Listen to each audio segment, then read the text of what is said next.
Actor Danny Glover has warned of a far-right nightmare in Brazil.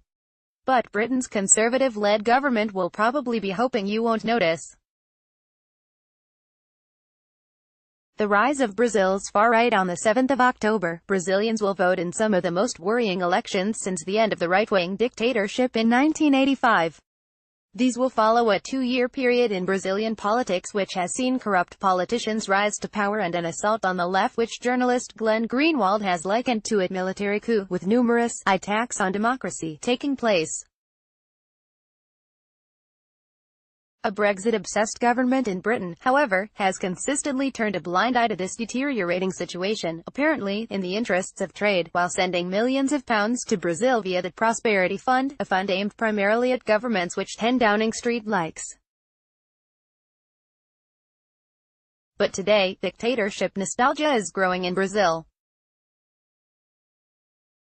Some of the country's most famous intellectuals, writers, and musicians believe that election frontrunner Jair Bolsonaro, who has called the era of dictators very good, will take Latin America's largest democracy and economy in a definitively authoritarian direction.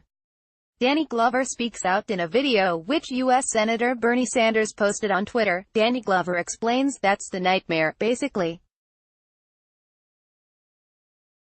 What Bolsonaro represents is the same kind of ideology of Donald Trump. He's extremely to the right.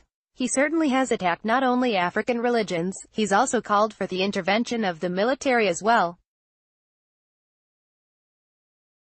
As the Center for Economic and Policy Research's Mark Weisbrod highlights in the video, Bolsonaro is openly racist and misogynist. Like in the U.S. with Trump, business elites are reportedly warming to the possibility of a Bolsonaro presidency. Danny Glover wants to tell you why democracy is under threat in Brazil. Pic.twitter.com/Ms. Bernie Sanders, @SandSanders, October 1, 2018. There is anger on the streets, though, and thousands of women protested against Bolsonaro on the 29th of September. "I want to express deep solidarity with the women of Brazil," saying. He also revealed that, "I would be incapable of loving a homosexual child. I'd rather have a son of mine die in an accident than appear with a mustache next to him." And to seal the deal for right-wing voters, he favors more relaxed gun laws, tax cuts, and a lower age limit for serving jail time. The resistance. Some polls say the Workers' Party (PT) candidate, Fernando Haddad, may win a runoff vote if Brazil mobilizes in force against Bolsonaro. The center-left PT, out of power since the controversial 2016 impeachment of democratically elected President Dilma Rousseff, is currently on the rocks. But during its time in power from 2003 to 2016, it had a respectable record. It lifted around 50 million people out of poverty. It also became, according to the UN, a champion in the fight against hunger. And it increased health and education spending significantly.